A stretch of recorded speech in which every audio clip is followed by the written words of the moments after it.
도난당했다고요? 그건 불가능해요. 격한 감정에 사로잡힌 듯 밴더델런 부인이 말했지. 불가능하다고요? 남편은 이미 1년 전에 세상을 떠났으니까요. 그는 뉴욕으로 돌아온 지 사흘 만에 죽었고 블랙 다이아몬드는 그가 내게 남긴 마지막 선물이었어요.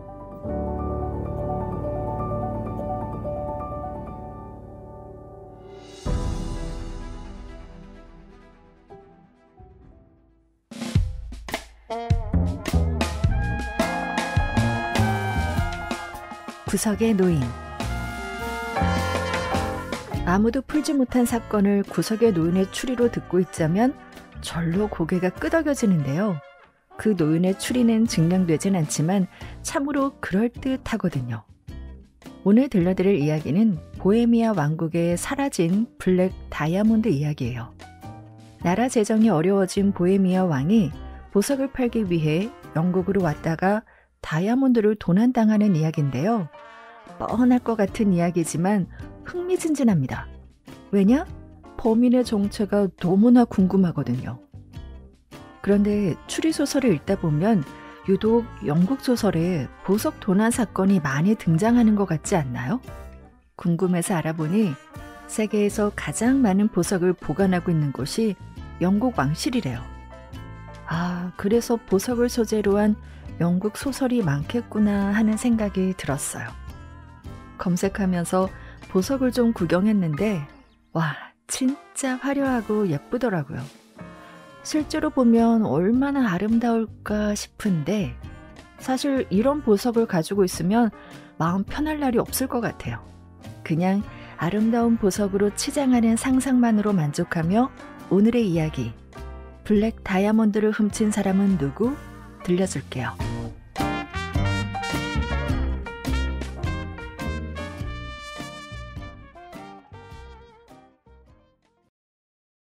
이 책 들어봤니?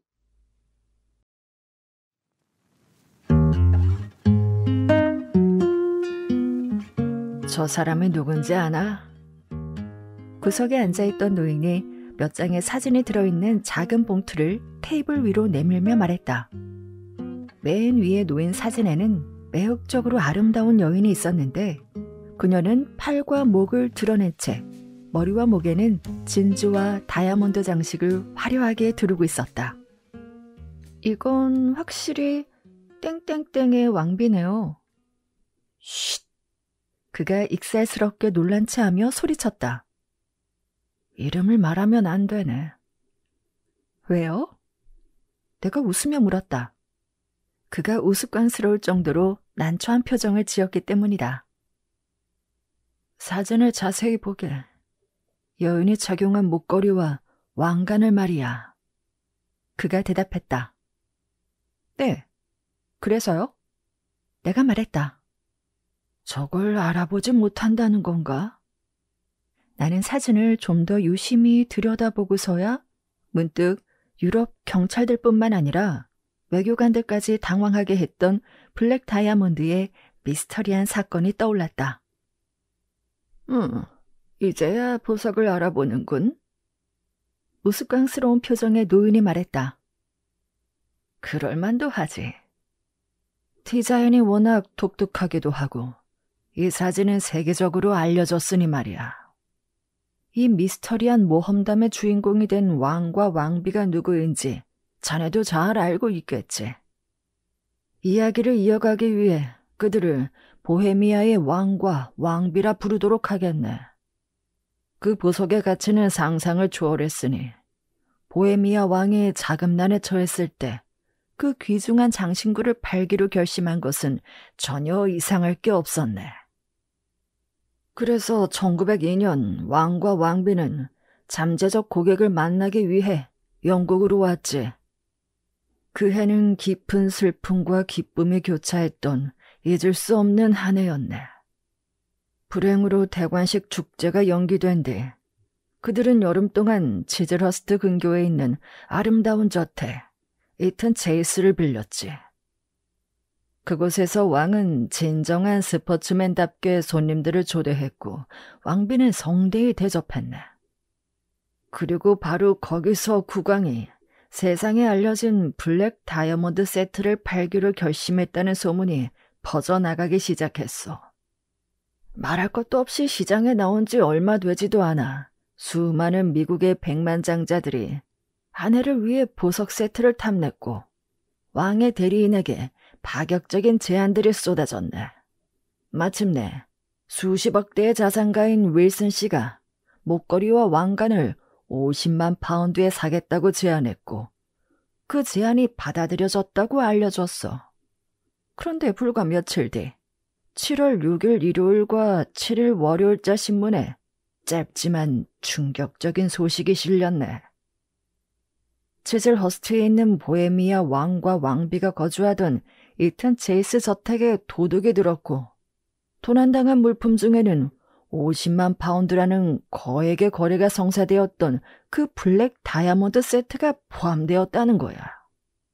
그 사건은 경찰 당국에 보고된 가장 대담하고 불가사의한 사건 중 하나였네. 그날 저택은 수많은 손님이 머물고 있었는데 그 중에는 여러 외교 인사들과 곧 보석의 주인이 될 윌슨 부부도 있었지. 하인들도 많았고 말이야. 사건은 밤 10시에서 11시 30분 사이에 일어난 게 분명했지만 정확한 시각은 끝내 밝혀지지 않았어. 저택은 넓은 정원 한가운데 있었고 뒤쪽으로 이어진 테라스에는 넓은 프랑스식 창들이 있었네. 위층 창문에는 장식용 철제 발코니가 달려 있었는데 식당 바로 위에 밧줄 사다리가 매달려 있는 게 발견이 되었어. 도둑은 손님들이 흡연실, 당구장, 응접실에 머무르고 아인들은 식사하느라 식당이 비어있던 순간을 노렸던 것 같네. 그는 밧줄 사다리를 타고 올라가 더운 날씨 탓에 창문이 열려있던 왕비의 침실로 들어갔지. 보석은 화장대 위에 놓인 작은 철제 상자 안에 있었는데 도둑은 그 상자를 통째로 들고 달아나 버렸어. 아마도 들어온 길로 다시 빠져나갔겠지. 가장 놀라운 점은 그 대담한 시도가 가능했다는 거야. 그날 밤 저택의 1층 창문은 대부분 조금씩 열려 있었고 방 안에는 손님들이 가득 차 있었으며 저녁 식사를 치우는 동안 식당은 몇 분 이상 비는 일이 거의 없었거든. 밤 9시에 몇몇 젊은 손님들이 테라스로 산책하러 나갔다가 10시 응접실로 돌아왔네. 그리고 11시 반쯤 하인이 식당 창문 앞에 매달린 밧줄 사다리를 발견하고 경보를 울렸어. 하지만 도둑의 흔적도 왕실의 보물도 이미 사라진 뒤였지. 이 대담한 절도 사건은 큰 파장을 불러일으켰을 뿐만 아니라 50만 파운드를 마련하려던 희망이 산산이 부서져 버린 보헤미아 왕과 왕비에게 대중의 동정심도 불러일으켰네. 그 손실은 회복 불가능했으니까. 사실상 이 사건은 교착 상태였어. 기자들의 질문에 경찰은 그저 단서를 쥐고 있다는 애매한 답변만 반복했으니까. 그 말의 의미가 무엇인지 우리는 잘 알지 않나. 그러던 차에 놀라운 소문이 퍼졌네. 이런 소문이 어떻게 생겨나는지는 하느님만이 아실 일이지만 가끔은 평범한 사람들의 상상에서 생겨나기도 하지. 이번 경우에도 그들은 충격적인 추측을 내놓았는데 경찰이 쥐고 있는 단서가 다름 아닌 윌슨 씨를 범인으로 지목한다는 거야. 사실은 이랬네. 런던 경찰청 최고의 형사들이 세밀하게 조사한 결과 이튼 체이스의 절도 사건은 정확히 10시 10분에서 11시 15분 사이에 일어났다고 밝혀진 거야. 그 외의 시간에는 저녁 내내 누군가가 테라스나 식당 창문을 보고 있었거든. 말했듯이 밤 10시까지는 왕과 왕비의 손님 몇몇이 테라스를 오가고 있었고 10시에서 10시 반 사이에는 하인들이 식당에서 식탁을 치우고 있었으니까 그때까지는 누구도 창문 바로 밖에서 밧줄 사다리를 걸고 올라올 수 없었던 게 확인된 거지. 10시 30분에는 수석 정원사 존 루카스가 개를 데리고 정원을 순찰하고 있었고 11시가 다 돼서야 숙소로 돌아왔네.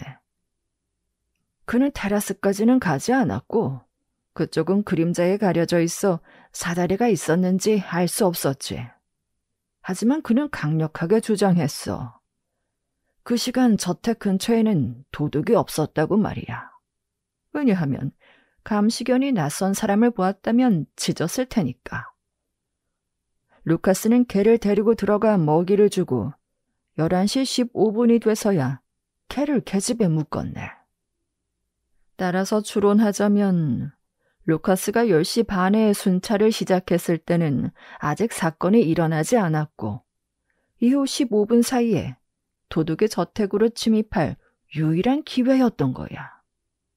그런데 그 15분 동안 보헤미아 왕은 개인 비서와 함께 작은 서재로 들어가 그날 저녁에 도착한 외교 문서를 훑어보고 있었네. 이 서재 창문은 사다리가 발견된 창문 바로 옆에 있었고 왕과 비서 모두 방 안에 있는 동안 밧줄 사다리가 걸리거나 소란이 있었다면 분명 보았거나 들었을 거라고 했어. 두 사람은 11시 10분에 응접실로 돌아갔네. 그리고 바로 여기서 구석의 노인은 길고 앙상한 손가락을 비비며 말을 이었다. 내가 지금껏 겪어본 사건에서 가장 교묘하고 복잡한 문제가 생겼네. 왕은 이미 윌슨 씨의 제안을 받아들이기로 결심한 듯 했지만 아직 거래는 성사되지 않은 상태였어. 윌슨 부부는 6월 29일 이튼 체이스 저택에 머물렀는데 그 자리에 있던 많은 사람이 윌슨 씨가 보석 거래를 후회하고 있다는 걸 눈치챈 거야. 그런 인상은 날이 갈수록 짙어졌고 윌슨 부인조차도 은연중에 보석의 유명세에 비해 터무니없는 가격이 매겨졌다고 언급했네.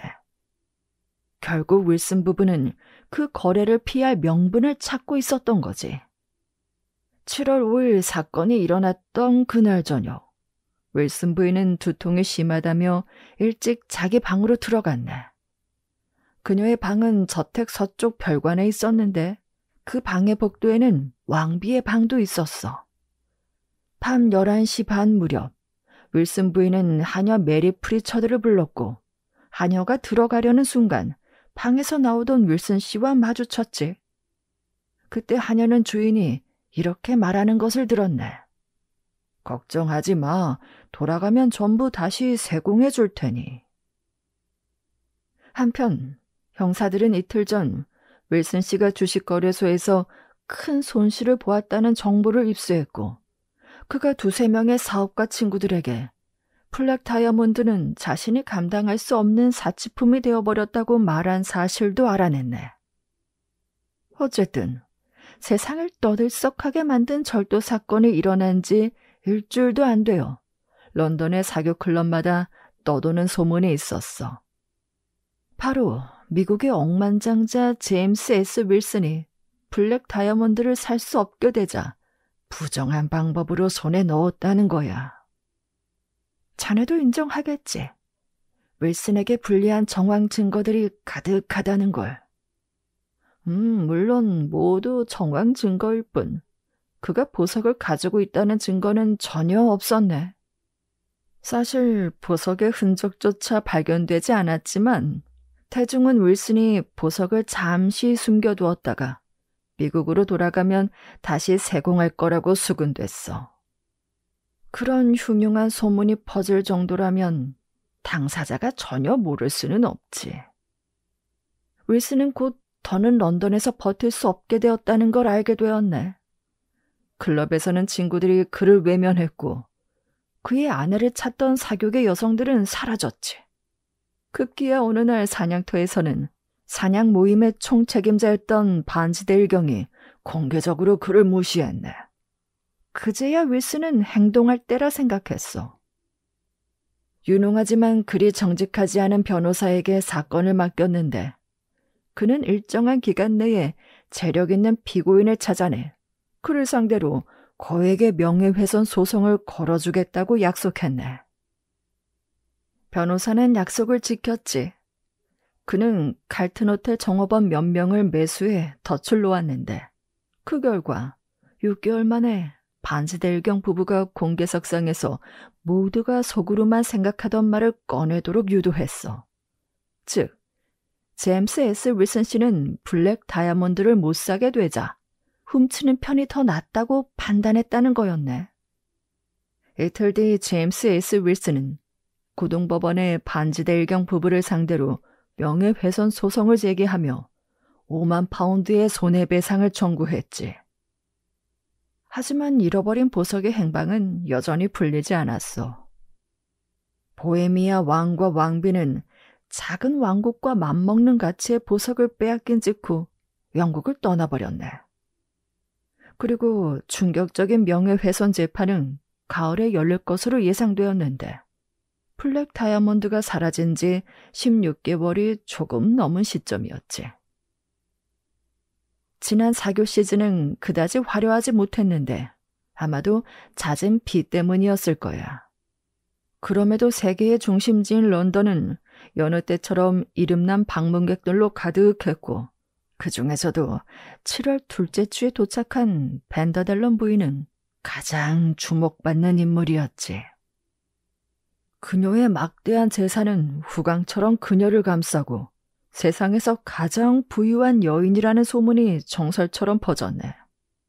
게다가 그녀는 젊고 눈에 띄게 아름다운 미망인이었으니 상류사회 전체가 얼마나 크게 동요했는지 짐작할 수 있을 거야. 남편을 잃은 지 얼마 되지 않아 가벼운 상복 차림이었음에도 그녀는 어디서나 초대받았고 어디든 나타났으며 모두가 그녀에게 구애를 하고 찬미했네.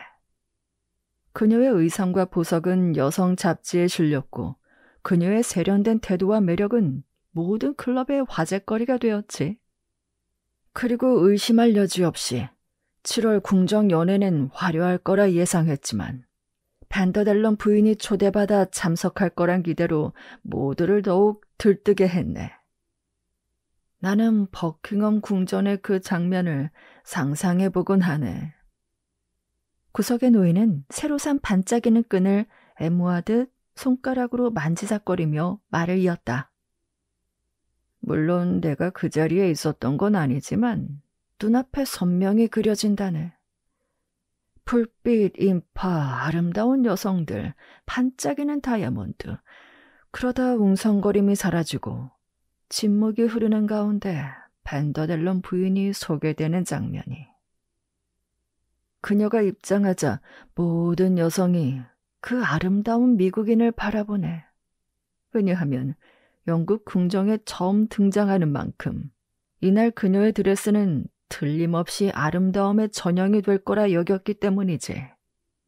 하지만 이번만큼은 누구도 그녀의 드레스를 주목하지 않았고 심지어 눈부시게 아름다운 그녀의 얼굴조차 눈길을 끌지 못했어.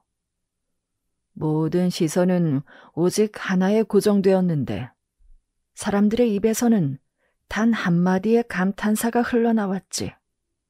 놀라움과 경애가 뒤섞인 오라는 외침이었네. 벤더델런 부인의 목과 머리에 블랙 다이아몬드의 화려하고 위험 있는 보석 세트가 걸려 있었거든. 나는 윌슨과 반스델경의 명예훼손 사건이 어떻게 마무리되었는지 모르네. 재판까지 이어지지 않았으니까. 런던에는 윌슨 부부에게 사과를 해야 할 사람들이 많았고 그 사과가 충분히 이루어졌길 바랄 뿐이야. 벤더델런 부인에 대해서는 그녀는 자신이 궁정에 나타났을 때 왜 그런 반응이 있었는지 전혀 모른 듯했네. 물론 누구도 그녀에게 다이아몬드 이야기를 꺼내지 않았고 그녀 역시 그 의미심장한 오라는 감탄사가 자신의 눈부신 아름다움 때문이라 생각했을 거야. 그런데 다음 날 런던 경찰청의 마시 형사는 아주 곤란한 임무를 맡게 되었어. 아름답고 부유하며 세련된 여인에게 어떻게 도둑맞은 보석을 소유하게 되었는지 물어야 했으니까. 하지만 다행히도 마시가 상대해야 했던 그 여인은 매력적인 사람이어서 그의 정중한 질문에 상냥하게 대답했네. 남편이 저에게 블랙 다이아몬드를 줬어요.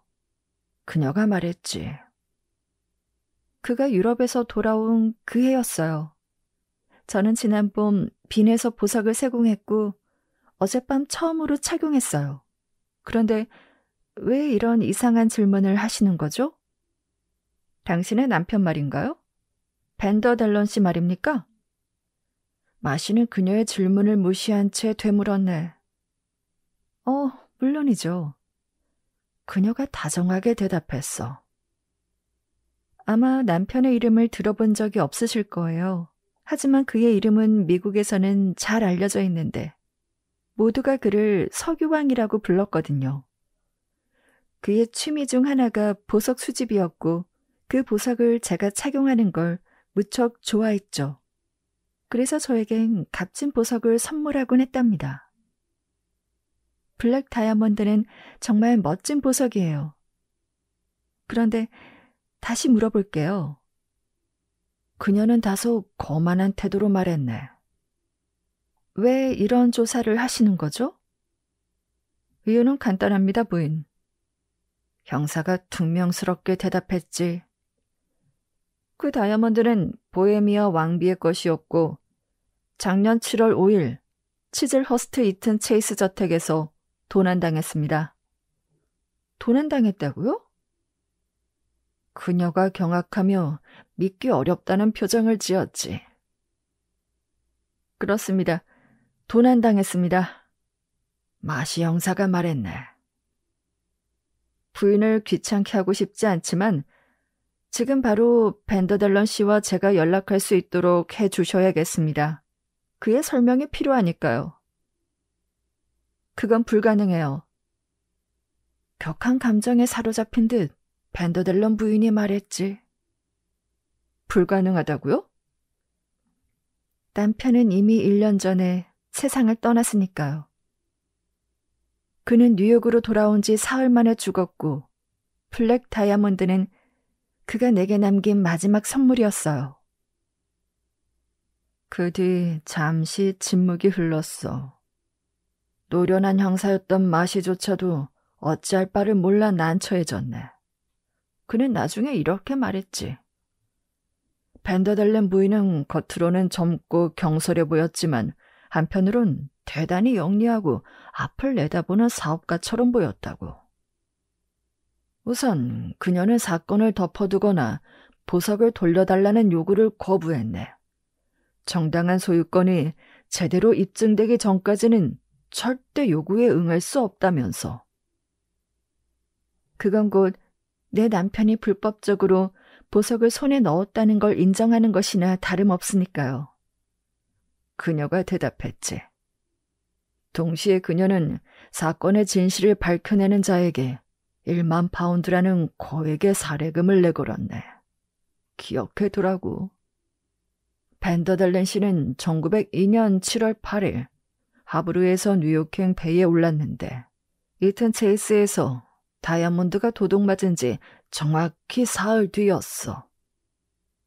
그리고 그는 뉴욕에 도착하자마자 아내에게 세공되지 않은 보석을 선물했고 그로부터 사흘 뒤 그는 세상을 떠났네. 밴더델렌이 그 다이아몬드들이 작물인 것을 모르고 샀다고 보기는 어려웠어. 왜냐하면 도난 사건 직후 영국 경찰이 유럽 대륙 전역의 경찰에 전보를 보냈고 불과 24시간 안에 도난당한 보석의 상세한 설명이 배포되었으니까.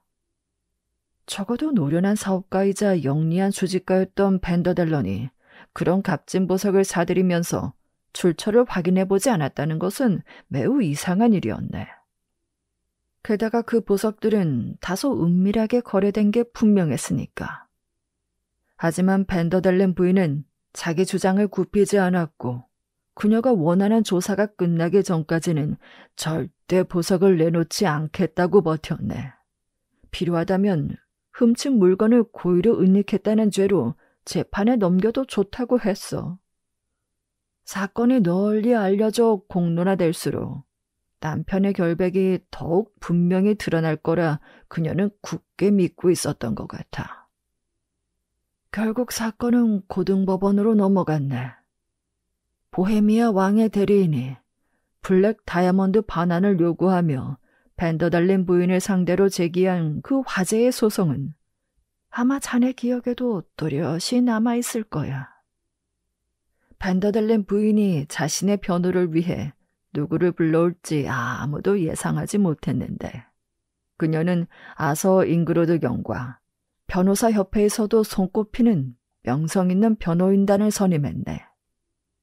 법정은 역대 가장 화려한 방청객으로 가득 찼고 이틀간 이어진 재판 내내 밴더달렌 부인은 근사한 드레스와 완벽한 모자를 쓰고 등장했어.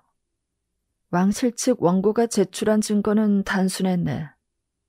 도난 사건이 발생한 바로 다음 날 유럽 전역의 보석상과 전당포, 다이아몬드 상인 모두가 블랙 다이아몬드 사건을 알고 있었으니 훔친 보석이 시장에 나온다면 작물의 가능성을 몰랐을 리 없다는 거였어. 그 블랙 다이아몬드는 세팅에서 떼어놓고 보더라도 절대적으로 유일무이한 것이었고 만약 밴더달렌이 그것을 파리에서 어떤 개인에게 샀다면 도난품일 가능성을 의심했을 법하다는 거야. 재판 첫째 날 내내 밴더달렌 부인은 법정에 앉아 있었는데 차분하고 평온해 보였네. 그녀는 증언을 듣고 간단한 메모를 하며 함께 온 3명의 나이든 미국인의 노신사들과 가벼운 이야기를 나눴지. 그리고 그녀의 변호인 측의 차례가 됐어. 사람들은 모두 무언가 극적인 일이 벌어질 거라 기대했고 알버트 V.B. 세틀리 씨의 이름이 불리자 그 어느 때보다도 귀를 기울였지. 그는 키 큰 노신사였는데 비음 섞인 말투와 느긋한 태도는 전형적으로 미국인다웠네. 그의 이야기는 짧고 간단했어. 그는 밴더렌의 절친한 친구였고 1902년 이른 봄에 그와 함께 유럽 여행을 했네. 그들은 3월에 빈의 임페리얼 호텔에 머무르고 있었는데 어느 날 밴더달렌이 놀라운 이야기를 그에게 털어놓았다는 거야. 그가 저에게 말하길. 앨버트 V.B. 세틀리가 증언을 이어갔네. 방금 아름다운 다이아몬드를 샀는데 뉴욕으로 돌아가면 아내에게 선물할 거라고 했습니다. 그는 어디서 샀는지는 밝히지 않았고 그 보석을 보여주지도 않았습니다. 다만 그 보석이 희귀하고 아름다운 블랙 다이아몬드라고만 했습니다. 하지만 그 이야기가 내게는 조금 기묘하고 수상하게 들렸기 때문에 나는 그에게 주의를 줬습니다. 그러나 그는 보석 판매상의 성실함을 절대적으로 신뢰하는 것처럼 보였는데 그 이유는 다소 특이한 조건으로 거래를 했기 때문입니다. 밴더달렌은 돈 한 푼 내지 않고 단지 형식적인 영수증만 써준 후 그 다이아몬드를 3달 동안 보관하기로 했습니다. 그리고 3달이 지난 후에 그 거래가 만족스럽고 다이아몬드가 도난품이라는 의혹이나 소문이 없다면 50만 파운드를 지급하기로 했던 겁니다. 밴더달렌은 그 조건이 공정하고 투명하다고 여겼고 저 역시 그렇게 생각했습니다. 다만 내가 못마땅하게 여긴 것은 판매자가 가짜라고 생각되는 이름과 주소를 적었다는 점이었죠. 보석값은 3달 후 파리에 있는 한 호텔에서 프랑스 지폐로 지급하기로 했고 판매자가 직접 받으러 온다고 했습니다. 이후 저는 그 기묘한 다이아몬드와 더더욱 기묘한 판매자에 관한 어떤 이야기도 듣지 못했습니다. 세틀리는 극도의 긴장 속에서 증언을 이어갔네. 그 후 밴더렌과 나는 곧 갈라져 서로 다른 길로 떠났습니다. 그리고 7월 초에 파리에서 다시 그를 만났고 4일에는 그가 머물고 있던 엘리제궁 호텔에서 그와 함께 저녁 식사를 했죠. 코넬리우스 RCC도 함께 있었는데 저녁 식사 자리에서 밴더달렌이 그에게 블랙 다이아몬드 얘기를 들려줬습니다. 판매자는 약속한 날짜에 자신을 찾아왔고 그는 주저없이 합의된 50만 파운드를 건넸는데 보석의 가치에 비해 금액이 적다고 생각했기 때문이라고 했어요. 시씨와 저 두 사람 모두 정당한 거래라고 여겼습니다. 왜냐하면 그렇게 어마어마한 값진 보석이 지난 봄에 도둑 맞았다면 이미 유럽 전역의 모든 신문에 대대적으로 보도되었을 테니까요. 그래서 제 의견은 놀라운 증언을 마무리하며 알버트 V.B. 세들리가 말했네. 벤더들렌 씨는 전적으로 선의로 그 다이아몬드를 산 겁니다. 그는 아내가 훔친 보석을 목에 걸고 다니며 지옥을 당하게 할 사람이 아닙니다. 만약 7월 5일 이후에 그가 영국에서 블랙 다이아몬드 세트가 도난당했다는 사실을 알게 되었다 하더라도 석 달 전 그가 사들인 보석과 조금이라도 관련이 있다고는 생각할 수 없었을 겁니다. 그렇게 이루 말할 수 없는 흥분 속에서 알버트 V.B. 세틀리는 증인석에서 자리로 돌아갔네. 그가 처음부터 끝까지 진실을 말했다는 사실을 단 한순간도 의심할 수 없었지. 그의 사회적 지위, 재산, 그리고 중요한 사업적 명성은 그가 죽은 친구를 위해 위증할 이유가 전혀 없다는 점을 분명히 해주었어. 게다가 파리에서 열린 만찬에서 벤더델렌이 한 이야기는 코넬리우스 R.C에 의해 모두 입증되었네. 그런데 문제는 죽은 자의 말은 법정에서 증거로 인정되지 않는다는 거야. 불행히도 벤더델렌은 당시 친구들에게 다이아몬드를 보여주지 않았거든.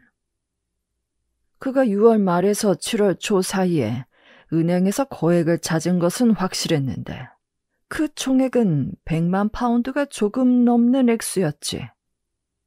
하지만 50만 파운드를 정확히 언제 지급했는지, 그러니까 이튼 체이스에서의 절도 사건 이전인지 이후인지는 증명되지 않았어. 그는 파리에서 새로 산 비프스 에비뉴 저택을 장식하기 위해 값으로 따질 수 없는 그림과 가구, 예술품들을 대거 샀네. 하지만 개인 지출 내역을 적은 일지는 법정에 제출되지 않았어. 벤더델렌 부인은 남편이 사망한 후 그의 모든 업무가 완벽하게 정리되어 있었기 때문에 그의 개인적이고 사적인 일기는 모두 없애버렸다고 했거든.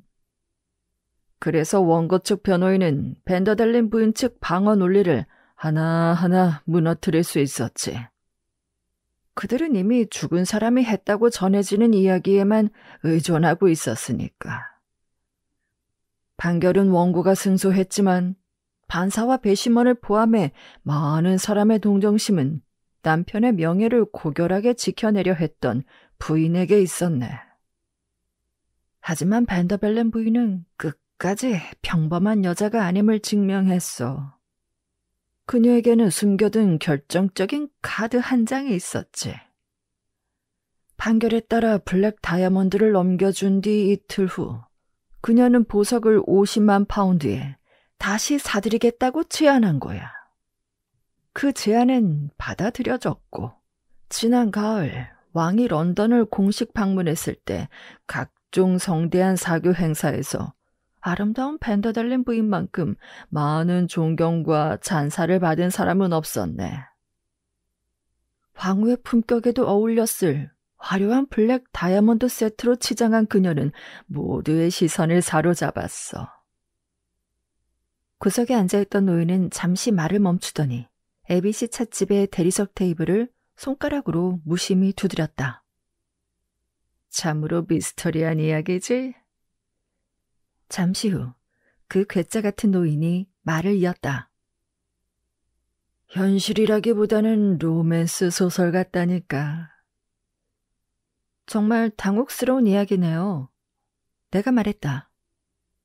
자네 생각은 어떤가? 그가 물었다. 무슨 생각이요? 내가 되물었다. 글쎄, 여러 가지 의문점이 있지 않나. 그중 분명한 사실은 이것뿐이지. 1902년 7월 5일 지즐 허스트의 이튼 체이스에서 블랙 다이아몬드 보석 세트가 사라졌고 그 보석이 다시 나타났을 때는 현재 가장 부유한 인물 중 한 명인 미망인 밴더들렌 부인의 목과 머리를 장식하고 있었다는 점이야. 그리고 그녀의 남편이 그 보석을 어떻게 손에 넣었는지에 대한 이야기는 법정에서도 인정되지 않았다는 거지. 그러니까 내가 추론을 이어갔다. 이 이야기에서 내릴 수 있는 유일한 논리적 결론은 보헤미아 왕이 소유한 블랙 다이아몬드가 유일무이한 것이 아니었으며 밴더들렌 씨가 그 복제품을 샀다는 거죠. 만약 자네가 다이아몬드를 조금이라도 안다면... 그가 짜증스럽게 대꾸했다. 그 말이 얼마나 터무니없는 소리인지 알았을 거야. 복제품 다이아몬드라는 건 존재할 수 없네. 그렇다면 결론이 뭐죠? 노인은 만지작거리던 사진을 내려놓고 마치 끈 속에 그의 머릿속 생각이 들어있어 잠시라도 손을 넣으면 생각이 달아날까 두려운 듯 끊임없이 끈을 꼬고 비틀었다. 내 생각에... 그가 말했다. 이 사건의 유일한 논리적 결론은 밴더들렌 부인이 걸쳤던 블랙 다이아몬드가 바로 보헤미아 왕실의 보석이었다는 거야. 그럼 당신은 밴더들렌 씨처럼 지위 높은 사람이 유럽 전역에서 그 보석을 찾기 위해 소동이 벌어지는 동안 50만 파운드나 들여 보석을 샀다는 거예요? 아니, 그렇게 생각하지 않아. 그가 조용히 대답했다. 하지만 내가 말을 이었다. 아니라고 하지 않았나. 그는 말을 되풀이하며 긴 손가락으로 첫 번째 매듭을 완성했다. 밴더들렌 부인이 걸쳤던 블랙 다이아몬드는 그녀의 남편이 1902년 3월 빈에서 정체불명의 장사꾼에게서 산 거야. 말도 안 돼요. 내가 반박했다.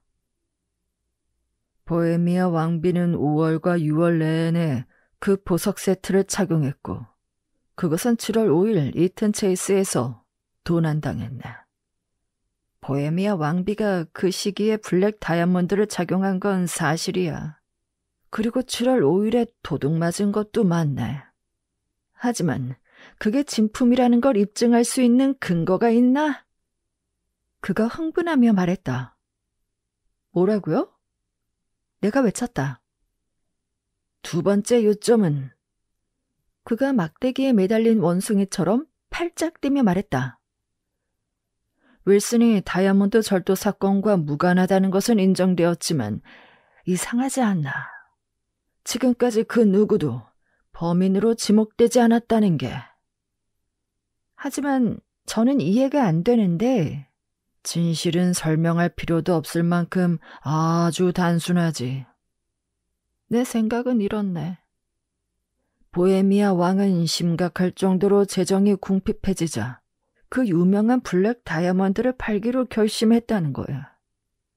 혹시 있을 위험을 피하려고 보석은 세팅에서 빼내고 믿을 만한 비밀 사절을 보내 적절한 구매자를 찾게 된 거지. 그렇게 선택된 인물이 바로 억만장자 벨렌델렌이었던 거야. 그는 유럽 여행 중이었고 희귀 보석 수집가로 잘 알려져 있었으니까. 게다가 아름다운 젊은 아내까지 있었으니 그를 가장 유력한 구매자라 본 거지. 그 비밀 사절은 밴더들렌을 찾아가 다이아몬드를 팔겠다고 제안했어. 밴더들렌은 처음엔 망설였겠지. 그렇게 값진 보석이 어쩌다 그 장사꾼 손에 들어왔는지 의아했거든. 하지만 그가 제시한 조건, 즉 구매자가 석 달 동안 보석을 보관하고 이후 문제가 없으면 대금을 지급한다는 조건은 너무나 공정하고 투명해 보여서 그의 의심은 사라졌고 거래를 받아들인 거야. 결국 석 달 뒤 그는 보석 구매를 끝냈어. 하지만 여전히 이해가 안 되네요. 나는 전보다 더 혼란스러워하며 되물었다. 당신 말은 보헤미아 왕이 처음에 진짜 보석을 벤더달렌 씨에게 팔았다는 거잖아요.